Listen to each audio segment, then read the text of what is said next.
Hello everyone, welcome to new chemistry world. तो बात चल रही थी हमारी मेथड ऑफ प्रिपरेशन, जिसमें कि हमने पढ़ लिया था मार्कोनिकॉफ रूल का यूज़ करते हुए एल्किल हैलाइड को प्रिपेयर करना। तो हैलोजनेशन पर बात चल रही थी, जिसमें हमने नॉर्मल क्लोरिनेशन कर लिया था। अब जो है हम आयोडिनेशन करेंगे, तो आयोडिनेशन में कौन कौन सी कंडीशंस होती है उसको थोड़ा सा हम लोग समझते हैं। तो आगे हम लोग जो हैलोजनेशन चल रहा था उसी को कंटिन्यू करते हैं। इसमें आगे हम लोग क्या देखेंगे, दैट इज आयोडिनेशन। आयोडिनेशन में क्या होता है, हमने क्या लिया, CH4 लिया सबसे सिंपलेस्ट, और फिर इसके बाद क्या होता है, हमने I2 से इसकी रिएक्शन कराई। लेकिन ये क्या होता है, दैट इज रिवर्सिबल रिएक्शन हुआ करती। कैसी होती, रिवर्सिबल। आपको मिलेगा क्या, CH3I, और यहाँ क्या मिलता है, HI मिलता है। क्या मिलता है, HI। सिमिलरली अगर आपने एरोमेटिक कंपाउंड लिया है, मान लीजिए हमने क्या ले लिया है, बेंजीन ले लिया। क्या ले लिया, बेंजीन। तो ऐसी कंडीशन में क्या होता है, इसकी रिएक्शन हम किससे करा दें, आयोडीन के साथ। तो ऐसी कंडीशन में क्या बनेगा, दैट बिकम द आयोडोबेंजीन, और फिर क्या निकल के बाहर होगा, HI। क्या होता है, HI जो होता है वो बाहर निकल आता। तो ये रिएक्शन कैसी है, ये रिएक्शन आपकी है दैट इज रिवर्सिबल रिएक्शन। कैसी रिएक्शन भाई, दैट इज रिवर्सिबल रिएक्शन। और रिवर्सिबल रिएक्शन है, इसीलिए अब क्या होगा, रिएक्शन रिवर्स हो जाएगी, तो जो बना बनाया पूरा काम है वो सब बिगड़ जाएगा। और हमारा मोटो क्या है, हम आयोडिनेशन करवा रहे हैं, और आयोडिनेशन में क्या होगा, आयोडिनेशन में आपका आयोडो एल्केन्स या आयोडो एरेंस बनना चाहिए। तो अगर हम देखें, इन दोनों की प्रेजेंस में रिएक्शन फॉरवर्ड जाती है, reaction goes in forward direction, और इन दोनों की प्रेजेंस में रिएक्शन क्या होती है, बैकवर्ड जाती है। अगर आप चाहते हैं रिएक्शन को फॉरवर्ड ले जाना, तो ऐसी कंडीशन में क्या करें, यहाँ का कोई एक रिएजेंट हटाएंगे, जितनी जल्दी जल्दी हटाएंगे तो रिएक्शन केवल फॉरवर्ड डायरेक्शन में ही जाएगी, बैकवर्ड नहीं जा पाएगी। तो हमने क्या बताया कि अगर रिवर्सिबल रिएक्शन होती है तो किसी एक डायरेक्शन में ले जाने के लिए आप क्या करते हैं, उसके अपोजिट साइड का जो एक कोई कंपोनेंट है उसको हटा देते हैं, और जिसका यूज नहीं है, तो ऐसी कंडीशन में हम क्या करेंगे, जितनी जल्दी हो सके इसको हटाते रहेंगे। तो HI को हटाने के लिए कुछ कंपोनेंट्स बुलाए जाते हैं, वो कौन कौन होते हैं इसको ज़रा समझते हैं। तो कौन कौन से कंपोनेंट हैं जो HI को हटा सकते हैं, तो पहला आपका है strong oxidizer, that is the HNO3 nitric acid. दूसरा आपके सामने क्या है, ये हो जाएगा HiO3 आयोडिक एसिड। और तीसरा होता है दैट इज़ द HgO।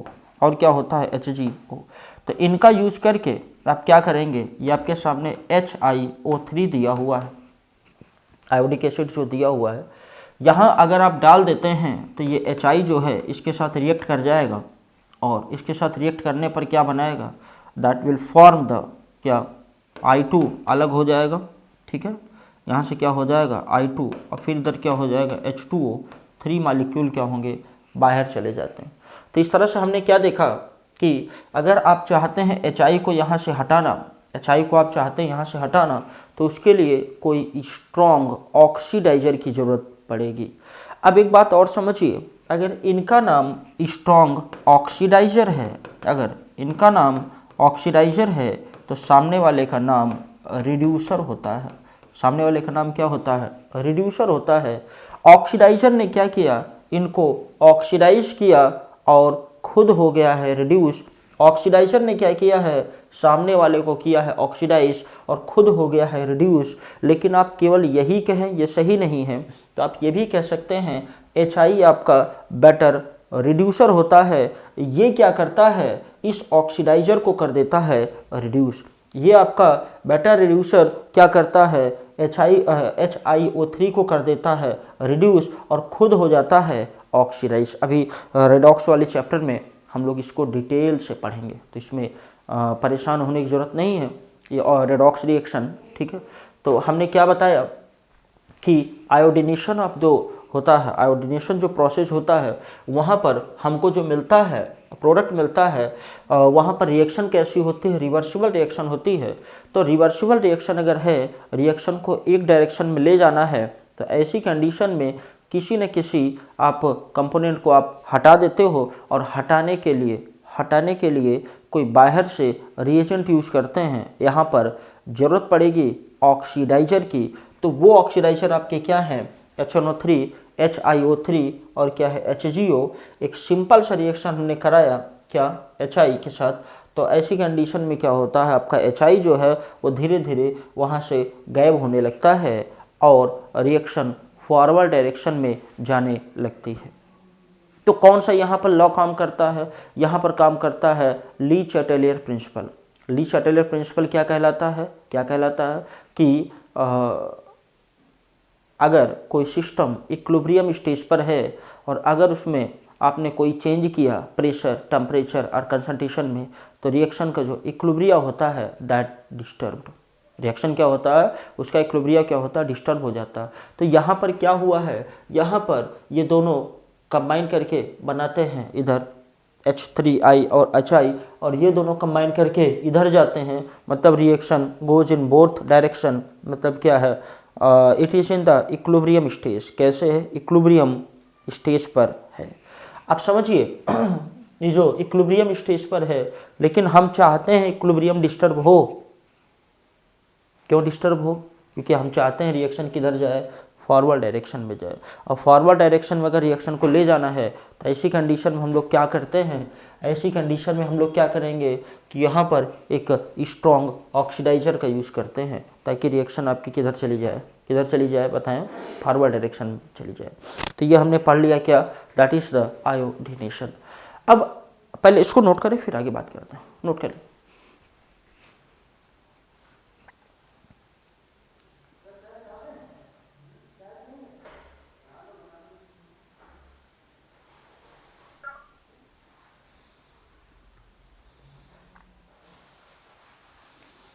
चलिए आगे हम बात करेंगे। आयोडीनेशन हो गया, आगे फ्लोरिनेशन होगा। लेकिन अगर आपने लिया CH3, इसको क्या लिखते हैं थोड़ा सा समझिए, CH3H, और रिएक्शन आपने F2 के साथ करा दिया, तो आप सोच रहे हो कि CH3F और CH3F और इधर HF बन जाए, दैट इज नॉट पॉसिबल। ऐसा क्यों नहीं होता है, क्योंकि ये रिएक्शन जो होती है बहुत ज़्यादा एक्सोथर्मिक हुआ करती है, ब्लास्ट होने की संभावना रहती है। तो ऐसी कंडीशन में हम लोग क्या करते हैं, डायरेक्ट फ्लोरिनेशन नहीं करवाते। तो जनरली होता क्या है, इसको थोड़ा सा समझें। अगर कोई रिएक्शन होती है, तो रिएक्शन होने में स्पॉन्टेनिटी हम लोग चेक करते हैं। हमने एनर्जी दिया, बाद में जो एनर्जी हमको मिली वो थोड़ा सा ज़्यादा है, तो ऐसी कंडीशन में रिएक्शन आपकी स्पॉन्टेनियस होती है। बहुत ज़्यादा है तो क्या हो जाएगा, वहाँ पर फिर प्रॉब्लम ज़्यादा हो सकती है, इसीलिए डायरेक्ट फ्लोरिनेशन पॉसिबल नहीं होता। अब डायरेक्ट नहीं होता, अब क्या करेंगे, अब हम लोग कराएंगे इनडायरेक्ट फ्लोरिनेशन कराएंगे। क्या करेंगे, इनडायरेक्ट फ्लोरिनेशन। और इनडायरेक्ट फ्लोरिनेशन कराने के लिए एक बहुत ही फेमस रिएक्शन होती है जिसका नाम होता है श्वार्ट्ज रिएक्शन। क्या नाम होता है, श्वार्ट्ज रिएक्शन। पूछा गया है, कई बार पूछा गया है, तो अब हम लोग उस पर बात करते हैं, क्या, श्वार्ट्ज रिएक्शन पर। तो हमने क्या सिखाया, फिर से समझिए बात को।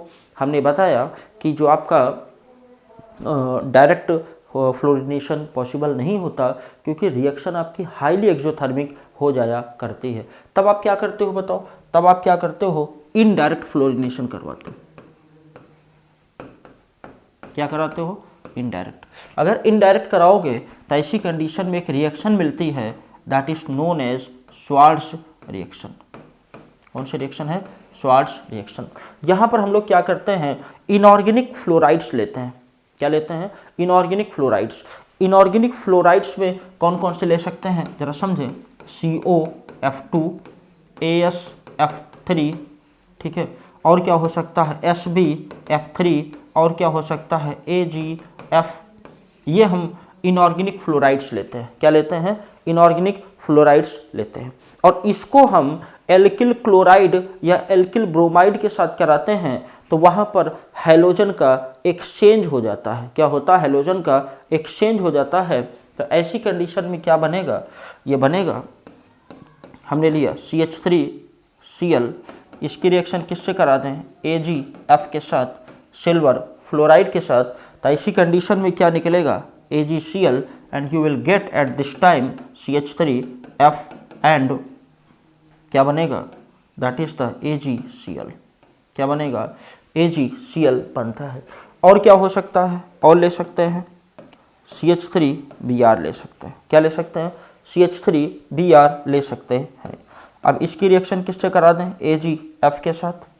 किसके साथ? AgF के साथ। ठीक है, इसको हम ऐसे लिखते हैं AgF के साथ। तो ऐसी कंडीशन में क्या बनेगा? दैट बिकम द CH3F, और क्या निकलेगा? AgBr निकलता है। तो स्वार्ट्ज रिएक्शन क्या होती है? फिर से समझिए। इनडायरेक्ट फ्लोरिनेशन कराने के लिए आप क्या करते हो? आप यूज़ करते हो इनऑर्गेनिक क्या यूज़ करते हो? फ्लोराइड्स यूज करते हैं। जैसे कोबाल्ट फ्लोराइड हो गया, AsF3 हो गया, SbF3 हो गया, AgF हो गया, इनका यूज़ करते हो। और इनका यूज जब करते हैं तो इसकी रिएक्शन किससे कराते हैं? इनऑर्गेनिक फ्लोराइड की कराते हैं एल्किल क्लोराइड या एल्किल ब्रोमाइड के साथ। तो ऐसी कंडीशन में आपको क्या मिलेगा? Then you will get CH3F and CH3F methyl fluoride मिलता है। तो इसको थोड़ा सा ध्यान रखते हुए चलना है, क्योंकि ये बहुत ही जरूरी रिएक्शन, नेम रिएक्शन पूछी गई है। ठीक, नोट करिए, फिर आगे बात करते हैं।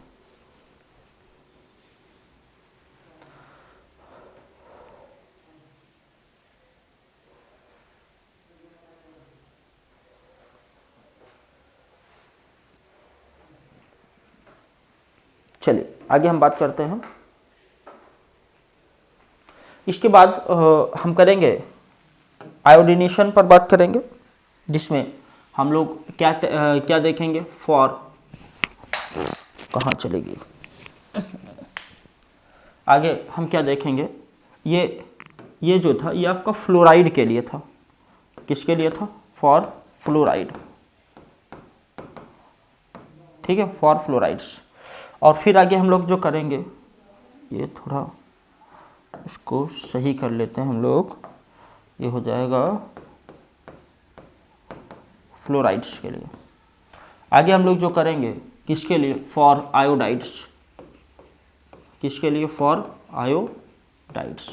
और आयोडाइड्स के लिए जो हम लोग देखते हैं वो कौन सी रिएक्शन होती है? That is known as Finkelstein reaction. कौन सी रिएक्शन होती है बेटा? That is the Finkelstein reaction. ठीक है, फिंकलस्टीन रिएक्शन में हम लोग क्या करते हैं पहले समझिए आपको। जैसे हमने किया था किस केस में? जैसे हमने किया था फ्लोराइड के केस में, लगभग सेम उसी तरह से यहाँ पर भी हम लोग करते हैं। वो क्या है जरा समझिए। होता क्या है, आप लेते हो CH3 CH2 और ये क्या है? Cl। क्या नाम है? Ethyl chloride. इसकी रिएक्शन किससे कराते हैं? NaI के साथ, सोडियम आयोडाइड के साथ। और इन द प्रेजेंस ऑफ क्या होगा? एसीटोन। किसके प्रेजेंस में? एसीटोन के प्रेजेंस में। तो आपको क्या मिलता है? You will gate CH3 CH2I। क्या मिलता है? CH3 CH2I। और क्या निकल के बाहर होगा? That is the NaCl। NaCl क्या होता है? बाहर चला जाता है। NaCl क्या होगा? यहाँ से बाहर चला जाता है। इसके बारे में और कहानी अभी हम बता रहे हैं। ठीक है, दूसरी कंडीशन क्या हो सकती है? CH3 CH2Br। नाम बताएं जरा। That is the ethyl bromide. क्या नाम है? Ethyl bromide. तो ऐसी कंडीशन में यहाँ पर अब रिएक्शन किससे कराएंगे? NaI के साथ। किसके साथ? NaI के साथ। तो आपको क्या मिलेगा? You will gate CH3 CH2I iodo ethane या एथिल आयोडाइड। यहाँ पर और क्या मिलेगा आपको? NaBr। क्या मिलेगा, NaBr मिलता है। अब समझिए बात को, होता क्या है, ये जो आपके NaCl और NaBr हैं, जनरली यहाँ पर रिएक्शन क्या होती है, यहाँ पर रिएक्शन क्या होती है बताएं जरा, दैट इज रिवर्सिबल रिएक्शन होती। कैसी होती, रिवर्सिबल। और हम चाहते हैं क्या, हम चाहते हैं कि रिएक्शन केवल एक ही डायरेक्शन में जाए। तो एक ही डायरेक्शन में जाने के लिए हम क्या करेंगे, हम क्या करते हैं, चाहते हैं कि NaCl हमारा निकल जाए बाहर, और NaCl बाहर निकल जाए तो इसके लिए क्या हो सकता है, इसको समझिए जरा। होता क्या है, आपने पढ़ा होगा, फजांस रूल पढ़ा होगा। फजांस रूल में क्या कहा गया कि जो आपके कंपाउंड्स होते हैं, जो कंपाउंड्स होते हैं वहाँ पर जो इतना ज़्यादा पोलराइजेशन होगा उतना ज़्यादा कोवेलेंट कैरेक्टर होता है। क्या बताते हैं, किसी भी आयनिक कंपाउंड में जो एनायन होता है जब कैटायन को अप्रोच करता है, आयनिक कंपाउंड में जब कैटायन एनायन को अप्रोच करता है तो ऐसी कंडीशन में क्या होता है, इलेक्ट्रॉन डेंसिटी जो होती है वो क्या होती है, लगभग मिडिल में शिफ्ट होना शुरू कर देती है, थोड़ा सा, बहुत ज़्यादा नहीं। तो उसमें पोलराइजेशन जनरेट होता है, और जितना ज़्यादा पोलराइजेशन होगा उतने ज़्यादा कोवेलेंट कैरेक्टर होता है। तो यहाँ पर ज़रा देखें, हमारे पास 3 लोग हैं। पहले कौन है, NaCl, दूसरा कौन है, NaBr, और तीसरा क्या है, दैट इज NaI। तीसरा क्या है, NaI। तो यहाँ पर Na कैंसिल हो जाएंगे, Cl माइनस, Br माइनस, और फिर क्या होगा, I माइनस, फिर क्या होता है, दैट इज I माइनस। अब यहाँ पर होता क्या है, एनायन जितना बड़ा होगा, एनायन जितना बड़ा होगा, कैटायन उतना ही ज़्यादा क्या करेगा, उसको पोलराइज करेगा। जो आपका कैटायन होता है, एनायन को पोलराइज कब करता है, जितना बड़ा कैटायन होता है। बड़ा कैटायन होगा तो ज़्यादा पोलराइज करेगा। इसका मतलब ये हुआ कि यहाँ पर सबसे बड़ा साइज किसका है, I माइनस का है।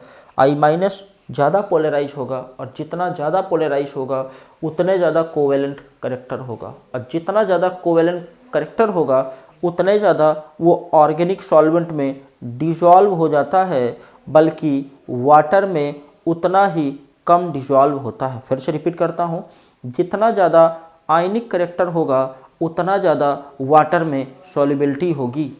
जितना ज़्यादा आयनिक कैरेक्टर होगा उतना ज़्यादा क्या होगा, वाटर में सॉल्युबिलिटी होगी। और जितना कम आयनिक कैरेक्टर होगा उतना ज़्यादा वो ऑर्गेनिक सॉल्वेंट में डिसॉल्व होता है। तो इसको ध्यान रखना। तो यहाँ पर हमने क्या बताया, ये जो आपका ये क्या है, order of covalent nature. Covalent nature का क्या है ये, ऑर्डर। तो एक बात हमने सीखी, क्या सीखी, कि जो आपका NaI है दिस इज मोर कोवेलेंट, ये क्या है, ज़्यादा कोवेलेंट है। और जो जितना ज़्यादा कोवेलेंट होता है उतना कम वाटर में सॉल्युबल होता है। तो ये आपका वाटर में ज़्यादा सॉल्युबल होगा, कौन सा, NaCl। तो होता क्या है, जब हमने NaI लिया था तो ये क्या था, that is soluble in the acetone. ये क्या है, एसीटोन में सॉल्युबल है। लेकिन जब यहाँ पर हमें साइड प्रोडक्ट के फॉर्म में क्या मिलता है, NaCl या NaBr, that is insoluble in the acetone. ये एसीटोन में इनसॉल्युबल होते हैं, बहुत ज़्यादा सॉल्युबल नहीं हुआ करते हैं। तो वो एज ए प्रेसिपिटेट के फॉर्म में आपको मिलते हैं, और आप उसको फिल्टर करके अलग कर सकते हो। तो हमें ये ध्यान रखना। फिर से मैं बताता हूँ बात को, कि यहाँ पर क्या है, NaCl, NaBr, NaI में क्या हुआ, फजांस रूल के अकॉर्डिंग कैटायन सब में क्या है, सेम है, Na plus Na plus Na plus. Cation उस एनायन को ज़्यादा पोलराइज करता है, जिसका साइज बड़ा होता है। क्या होता है, साइज बड़ा होता है। और जितना ज़्यादा पोलराइज करेगा उतना ही ज़्यादा कोवेलेंट कैरेक्टर होता है, और जितना कोवेलेंट कैरेक्टर होगा उतने ज़्यादा ऑर्गेनिक सॉल्वेंट में डिसॉल्व होगा, बल्कि वाटर में कम डिसॉल्व होता है। तो यहाँ पर हमने क्या बताया, this is the order of covalent nature.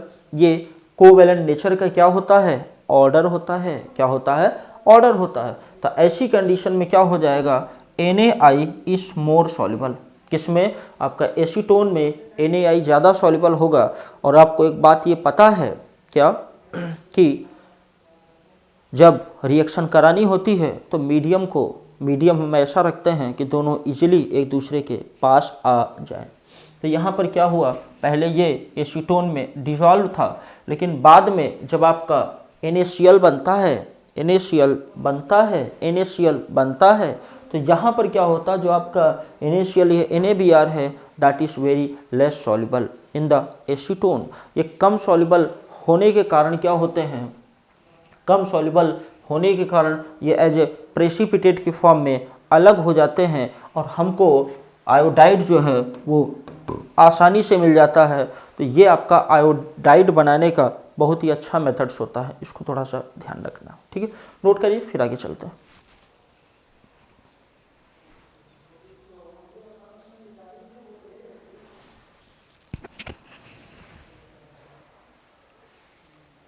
ये नेम रिएक्शन पूछी जा सकती है, इसीलिए थोड़ा सा आप ध्यान देंगे। और कन्वर्जन में भी पूछा जाता है, कई बार क्वेश्चन पूछा गया है कि CH3 CH2Cl और NaI जब कन्वर्ट होते हैं तो हमें जो मिलता है उस रिएक्शन का नाम क्या होता है, that is the Finkelstein reaction.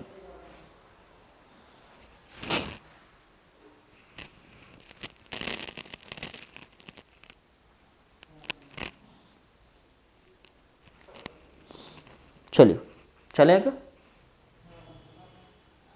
चलिए देखिए। तो ये आपका हेलो एल्केन्स यहाँ पर मेथड ऑफ प्रिपरेशन ख़त्म होता है। आगे हम बात करेंगे हेलो एरेंस की या एरिल हैलाइड की।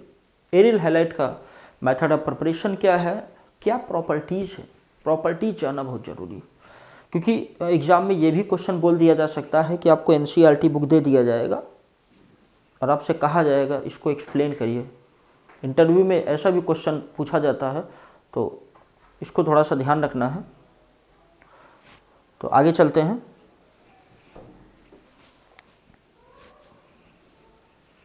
चलिए आगे हम बात करेंगे किसकी, हेलो एरेंस की। क्या है, hello arenes.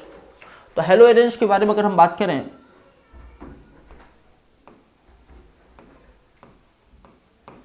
Hello arenes generally simplest हम क्या लेते हैं, बताएं जरा, दैट इज क्या होगा,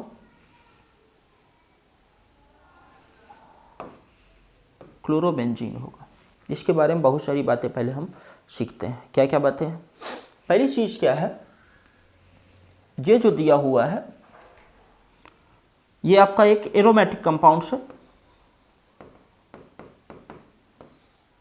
दूसरी बात क्या है, कौन सी रिएक्शन देता है, that gives the nucleophilic substitution reaction देता है।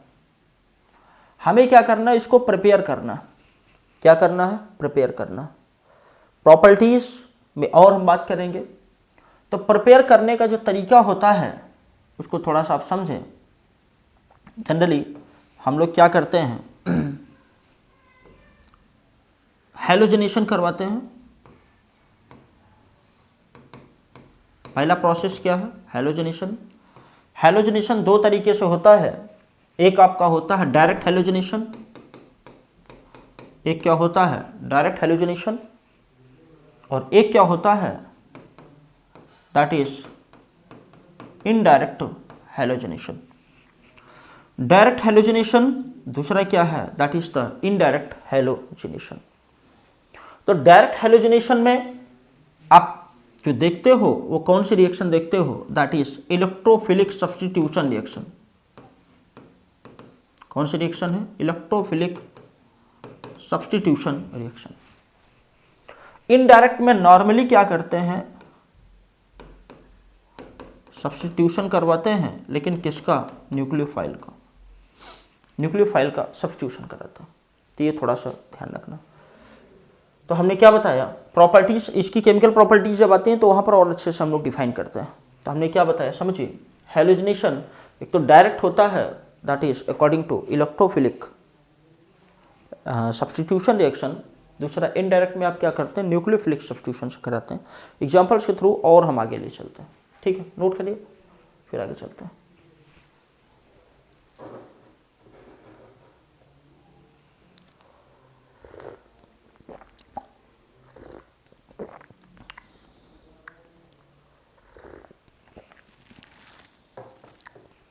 चलिए,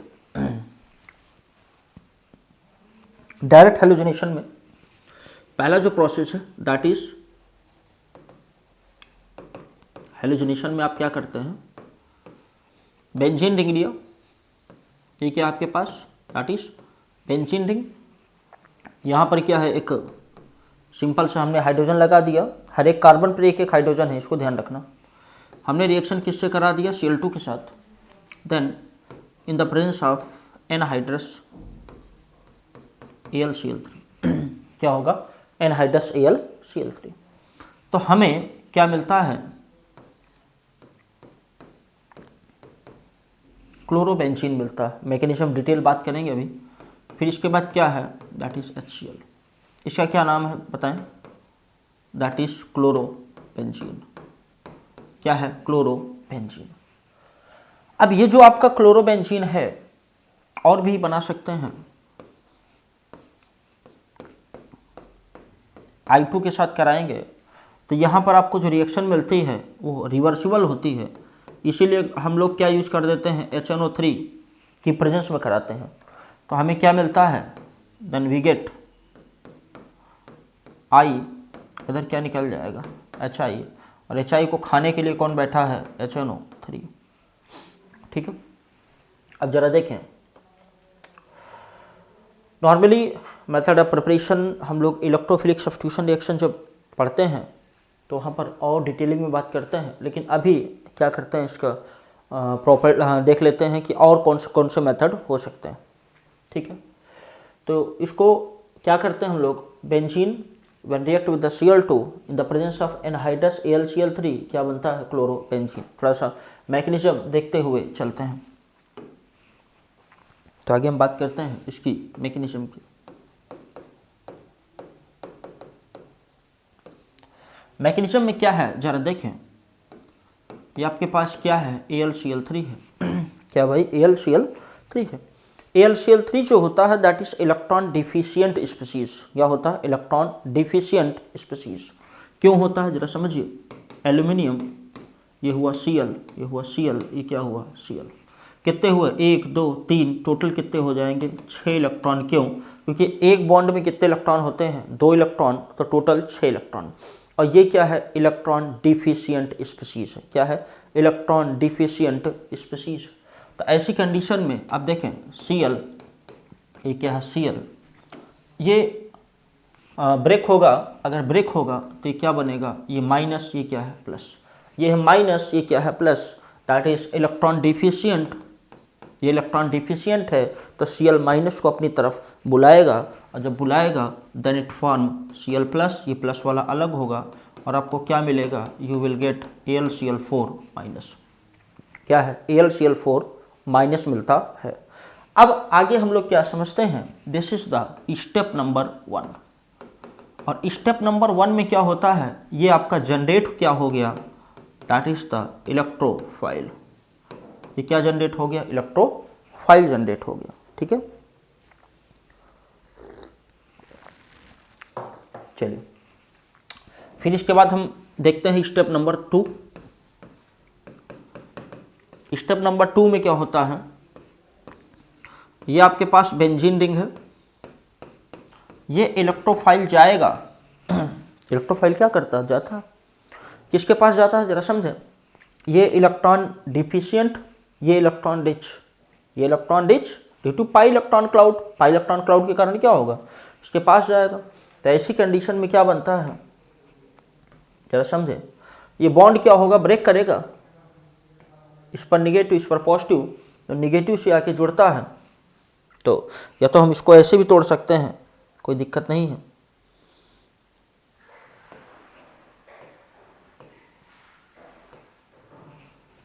देखें बॉन्ड को ऐसे भी तोड़ सकते हैं, ठीक है। इधर जब तोड़ते हैं तो ऐसी कंडीशन में क्या होगा, इस पर आएगा प्लस, ये क्या होगा Cl, क्या हो जाएगा H, ठीक है। और ये आपका बन जाएगा बॉन्ड, ऐसे बन जाएगा, ठीक है। अब क्या होता है, अब अगले स्टेप में क्या होगा, ये बॉन्ड देखें इधर टूटा, इस पर निगेटिव इस पर पॉजिटिव, मतलब सभी पॉसिबिलिटीज दिखाते हैं कि कितने तरह से ये रेजोनेंस कर सकते हैं, कितने तरीके से रेजोनेंस कर सकते हैं। तो ऐसी कंडीशन में क्या हो जाएगा, ये बनेगा, यहाँ बॉन्ड बनेगा, ये होगा Cl, ये हुआ H, और फिर इस पर क्या आ जाएगा पॉजिटिव, फिर आप इधर बनाते हैं। फिर अगले स्टेप में क्या होता है, अगले स्टेप में ये बॉन्ड फिर इधर टूटा, इस पर निगेटिव इस पर पॉजिटिव, ये इधर क्या होगा शिफ्ट होगा, ये बॉन्ड बना, फिर एक बॉन्ड इधर बना, इस पर आ गया प्लस साइन, फिर क्या है Cl और ये क्या है H। फिर अगले स्टेप में क्या होता है, इनका बनता है रेजोनेंस हाइब्रिड बनते हैं। क्या बनता है, रेजोनेंस हाइब्रिड बनता है। वो रेजोनेंस हाइब्रिड कैसे दिखेगा आपको, ये Cl, ये क्या है H, ये मान के चलते हैं पूरे रिंग पर क्या है एज ए पॉजिटिव साइन है, ठीक है। इन सब का मिक्सचर है।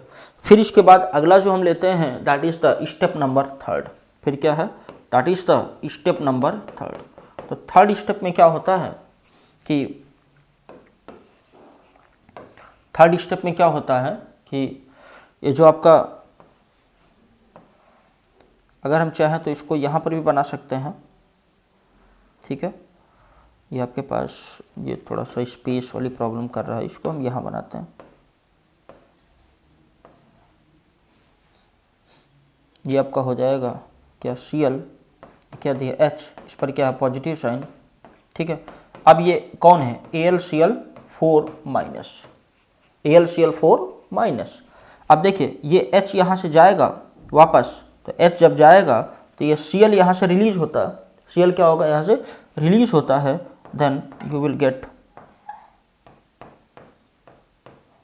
क्लोरोबेंजीन, और क्या निकल जाएगा AlCl3, क्या निकल जाएगा AlCl3, और फिर इधर क्या है HCl, क्या है HCl। तो दिस इज द मैकेनिज्म, ये आपका क्या है मैकेनिज्म है किसका, method of preparation of the aryl halide, मतलब हैलो एरेंज का, ठीक है। तो इसको थोड़ा 2-3 बार प्रैक्टिस करेंगे तो चीज़ें जो है और क्लियर होंगी। तो हमने क्या बताया, ये आपका दिया हुआ है AlCl3 इलेक्ट्रॉन डिफिशियंट है, when it react with the Cl2 तो इलेक्ट्रोफाइल जनरेट करता है। ये इलेक्ट्रोफाइल फिर अटैक करेगा किस पर, बेंजीन रिंग पे, और फिर एट लास्ट क्या होता है, आज सभी पॉसिबिलिटीज़ दिखाते हैं रेजोनेंस की, और एट लास्ट में स्टेप थर्ड में क्या होता है, ये आपका यहाँ से HCl के फॉर्म में बाहर निकलेगा और आपको जो प्रोडक्ट क्लोरोबेंजीन मिल जाता है, ठीक है। तो आज